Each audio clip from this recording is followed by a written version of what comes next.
Hi guys, welcome to our weekly analysis. இந்த வாரம் weekly analysis பார்க்குறதுக்கு முன்னாடி நிறைய பேர் கேட்டிருந்தீங்க இந்த ஷார்ட் டேர்ம் இன்வெஸ்ட்மெண்ட் கொஞ்சம் சொல்லுங்கன்னு சொல்லிட்டு நிறைய ஸ்டாக் ஒரு 5 ஸ்டாக்ஸ் இருக்குது. இந்த 5 ஸ்டாக்ஸுமே நீங்கள் கான்சன்ட்ரேட் பண்ணலாம். Infosys, Tata Motors, Ashok Leyland, ITC, Bharti Airtel. Infosys வந்து நல்ல ஒரு புல்லிஷ் மூவ்மெண்ட்டில் இருக்குது. டாடா மோட்டார்ஸ் நல்ல break out, Ashok Leyland super break out, ITC all time ஹையில் பிரேக் அவுட், எல்லாமே ஆல் டைம் ஹையில் பிரேக் அவுட் ஆகிருக்கு. பாரதி ஏர்டெல். ஸோ இந்த வீக் வந்து நீங்கள் வந்து தாராளமாக இதுக்கு கான்சன்ட்ரேட் பண்ணலாம்.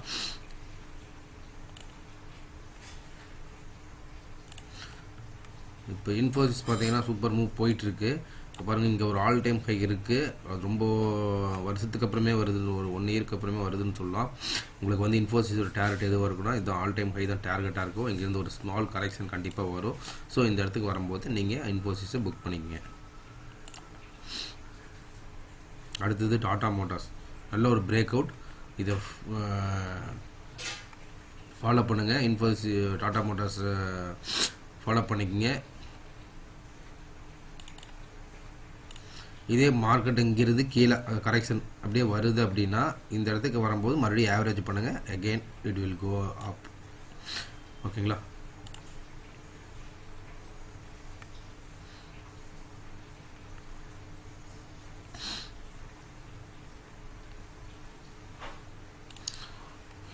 ஸோ ஸ்டாக்ஸ் எல்லாம் ஃபாலோ பண்ணிங்க. சேம் ஐடிசி அதே மாதிரி தான்.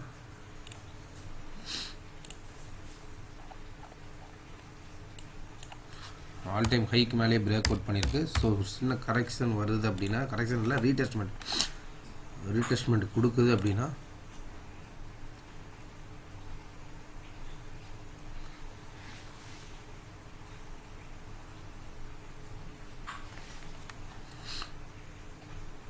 ரீடெஸ்ட்மெண்ட் ஆல்ரெடி கொடுத்துருச்சு. ஐடிசி ரீடெஸ்ட்மெண்ட் கொடுத்துருச்சு. ஸோ ஐடிசி வந்து தாராளமாக ஃபோக்கஸ் பண்ணலாம். ஐடிசி ஃபோக்கஸ் பண்ணுங்கள். அதே மாதிரி சொன்னது எல்லாமே இந்த 5 இது ஷார்ட் டேர்ம் இன்வெஸ்ட்மெண்ட்டுக்கு நீங்கள் வச்சுக்கோங்க. Okay, next go to Nifty analysis. இப்போ நிஃப்டியோடது நம்ம பார்க்குறதுக்கு முன்னாடி பேங்க் நிஃப்டி பார்த்துடலாம். Bank Nifty and fin Nifty வந்து தான் இப்போ இம்பார்ட்டண்ட்டான விஷயம். பேங்க் நிஃப்டி பாருங்கள், இங்கே ஒரு சைட்வேஸ் ஜோன் இருக்குது, தெரியுதுங்களா? இது வந்து ரொம்ப இம்பார்ட்டண்ட். இதை வந்து மார்க் பண்ணிக்கோங்க உங்கள் சார்ட்டில். நிஃப்டி பேங்க்கோடது மார்க் பண்ணிட்டீங்க. அதுக்கப்புறம் மார்க் வந்து பேங்க் நிஃப்டி வருது. இப்போ பார்த்தீங்கன்னா நிஃப்டி அளவுக்கு வந்து பெர்ஃபார்ம் பண்ணல. பேங்க் நிஃப்டி வந்து அண்டர் பெர்ஃபார்மில் தான் இருக்குது. நிஃப்டி வந்து ஒரு நல்ல ஒரு புல்லிஷ் மூவ். அதாவது வந்து நேற்று பார்த்தீங்கன்னா ஃப்ரைடே பார்த்தீங்கன்னா வந்து மந்த்லி க்ளோசிங் வருது. ஸோ மந்த்லி க்ளோசிங் வந்து இந்த ரேஞ்சிலேயே, அதாவது வந்து இப்படியே கீழே வச்சுருந்தாங்க அப்படின்னா நெகட்டிவ் சைன் ஆகிருக்கும். பட் என்ன பண்ணிட்டாங்க, அடித்து நல்லா ஏற்றிட்டாங்க. ஒரே நாளில் வந்து ஃப்ரைடே வந்து க்ளோசிங் வந்து சூப்பராக கொடுத்துட்டாங்க. வீக்லி க்ளோசிங் வந்து பாசிட்டிவில் கொடுத்துட்டாங்க.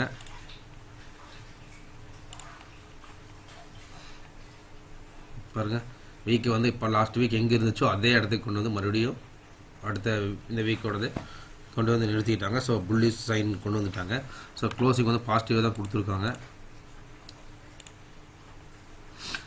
ஸோ நிஃப்டி பெர்ஃபார்ம் பண்ண அளவுக்கு பேங்க் நிஃப்டி பெர்ஃபார்ம் பண்ணல. ஸோ பேங்க் நிஃப்டி வந்து லைட்டாக சப்போர்ட் பண்ணி தான் ஆகணும். பண்ணால் தான் நிஃப்டி அதுக்கப்புறம் மேலே போக முடியும். ஸோ இந்த பேங்க் நிஃப்டி ஃபின் நிஃப்டி பொறுத்து தான் இப்போ நிஃப்டியோட நம்ம அனலைசிஸ் பண்ண முடியும். இப்போ இந்த பேங்க் நிஃப்டியோட டார்கெட் கண்டிப்பாக பார்த்தீங்கன்னா இந்த 51,000 இந்த ஜோனை டெஸ்ட் பண்ணுவாங்க. 51,680. ஓகேங்களா? 51,700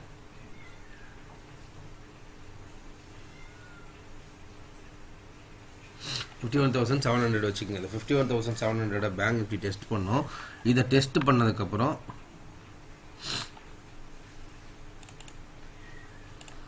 பேங்க் நிஃப்டி இதை டெஸ்ட் பண்ணதுக்கப்புறம் அதுக்கப்புறம் கீழே வருதா இல்லை இந்த ஜோனுக்குள்ளே போகுதா?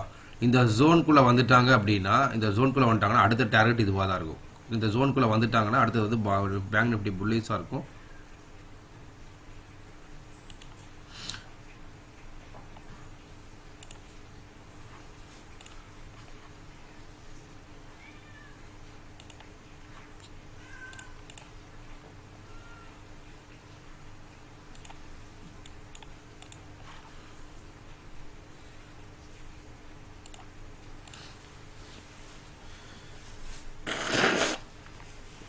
ஃபஸ்ட்டு நீங்கள் கவனிக்க வேண்டியது இதுதான் டார்கெட் பேங்க் நிஃப்டியோடது. இங்கே வந்ததுக்கப்புறம் மறுபடியும் கீழே வருதா, ரிவர்சல் சிம்பிள் காட்டுதான்னு பாருங்கள். கீழே வந்தால் புட் ஆப்ஷன் போகலாம். அப்படி இல்லை இந்த ஜோனுக்குள்ளேயே வராங்கன்னா கண்டிப்பாக அடுத்த டேரக்ட் இதை டெஸ்ட் பண்ணுவாங்க. ஓகேங்களா, அதே தான் இந்த மார்க். இது வந்து கண்டிப்பாக உங்கள் சார்ட்டில் இருக்கணும்.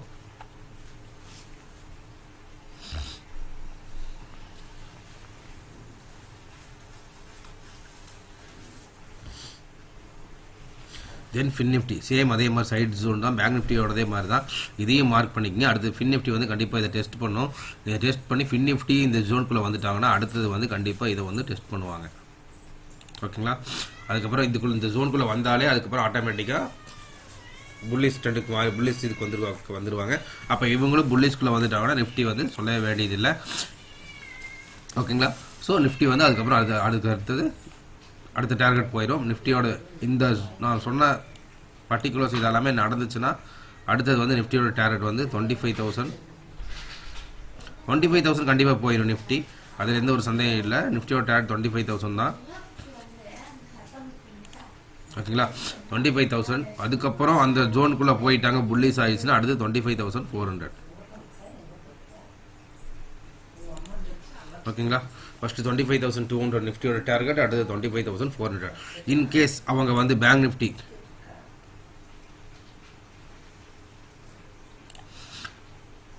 நிஃப்டி பேங்க் இதை தொட்டுட்டு இந்த டச் பண்ணிவிட்டு மறுபடியும் கீழே வருதுங்கும் போது நிஃப்டியோட டார்கெட் எதுவாக இருக்குன்னா 25,000 ஒரு சைக்காலஜி லெவல் சொல்லியிருந்து அங்கேருந்து ஒரு சின்ன கரெக்ஷன் எதிர்பார்க்கலாம்னு சொல்லியிருந்தேன். பட் அவங்க வந்து கிட்ட வரும்போதே 25,850லேயே கரெக்ஷன் கொடுத்துட்டாங்க. ஸோ மேக்ஸிமம் கரெக்ஷன் பாசிபிள்ஸ் இல்லை.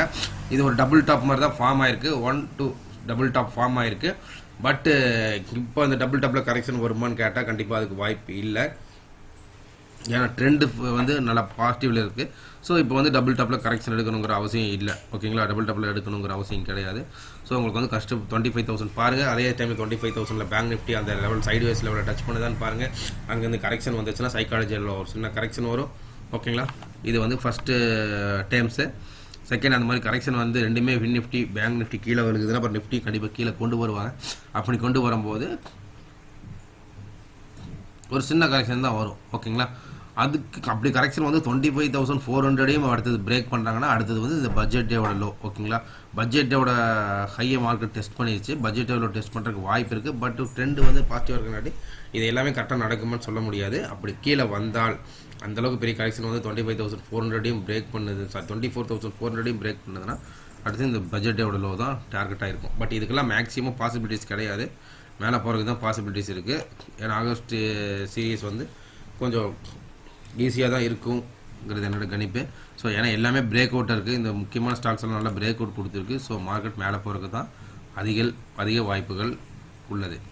ஓகேங்களா, இன்கேஸ் ஏதாவது ஃப்யூச்சரில் வந்து இந்த வீக்கில் ஏதாவது டிஃப்ரென்ஸஸ் ஏற்பட்டுச்சுன்னா again I will come to the weekly analysis.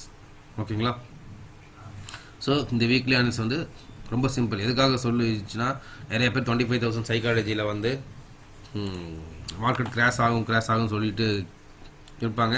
So அதையெல்லாம் பிலீவ் பண்ண வேண்டாம். இந்த மாதிரி இதெல்லாம் சிஸ்டமேட்டிக்காக இது அத்தனையும் நடந்தால் மட்டும்தான் மார்க்கெட் வந்து ஒரு சின்ன ஒரு கரெக்ஷன், ஒரு கிராஷ் வராது, சின்ன கரெக்ஷன் வரும். ஓகேங்களா, ஸோ ஒன்று டபுள் பாட்டம் ஃபார்ம் ஆயிருக்கு. ஸோ டபுள் பாட்டம் கரெக்ஷன் இதெல்லாம் சொல்ல போகும்போது இப்போ கண்டிப்பாக ஒரு ஃபால்னு சொல்லிட்டு யாரும் போயிடக்கூடாது. இதெல்லாம் பார்த்துட்டு போகணும்னு சொல்கிறக்கு வேணும் இந்த வீக்லி அனாலிசிஸ் கண்டக்ட் பண்ணியிருக்கு.